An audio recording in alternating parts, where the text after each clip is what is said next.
احمد سرہندی کہاں تھا؟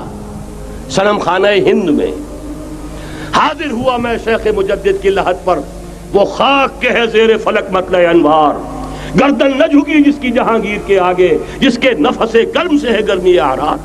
وہ پھر 12ویں صدی کا مجدد اعظم امام الہند شاہ ولی اللہ دہلوی، 13ویں صدی کا مجدد اعظم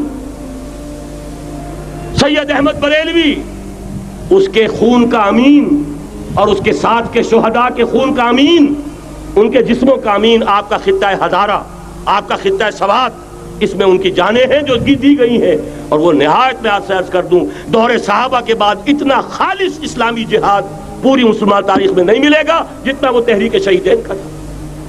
14ویں صدی ہجری میں شیخ الہند جیسا مجاہد اعظم کہ انگریز نے گرفتار کر کے قید بھی کیا ہے، تو کہاں ہندوستان میں نہیں، کہاں جزیرہ سائرس، کیا نام تھا،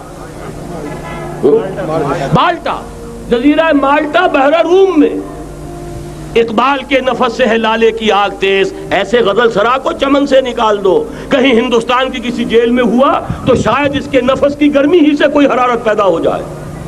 اور اسی صدی میں 14ویں صدی ہجری میں اقبال جیسا مفکر، اسی 14ویں صدی ہجری میں مودودی جیسا مصنف، اسی 14ویں صدی ہجری میں مولانا الیاس جیسا مبلغ رحمہم اللہ، عظیم شخصیتیں آج پورے عالم اسلام میں آپ کو تبلیغی دوست ملیں گے۔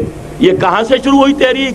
دہلی کی ایک چھوٹی سی مسجد سے، وہ مسجد بنگلے والی اب تو بڑی عالیشان ہو گئی ہے، جب وہاں شروع ہوا تھا کام بڑی چھوٹی سی مسجد۔ یہ سارے کام یہاں کیوں ہوئے؟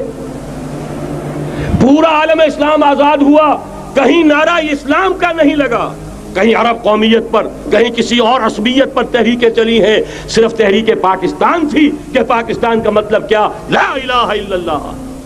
کوئی سبب ہے کہ یہاں قرارداد مقاصد پاس ہوئی، حاکمیت اللہ کی ہے، کہ اکبر نام لیتا ہے خدا کا اس زمانے میں۔ یہ سارا ماضی سامنے رکھیے اور حضور کی دی ہوئی پیشین گوئیوں کا مستقبل سامنے رکھیے، ان دونوں سے ثابت ہوتا ہے اس خطہ ارضی سے کچھ ہونا ہے۔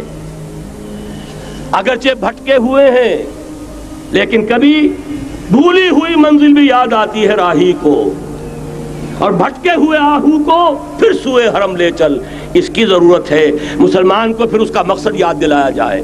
پاکستان اس لیے نہیں بنایا گیا تھا کہ ہمارے ہاں ٹاٹے اور برلے نہیں تھے تو ہمارے پاس اس کے بھی باپ وجود میں آ جائیں، اس لیے تو نہیں بنایا گیا تھا۔ پاکستان اس لیے نہیں بنایا گیا تھا کہ جاگیرداروں کی جاگیرداریاں محفوظ ہو جائیں، پاکستان اس لیے تو نہیں بنایا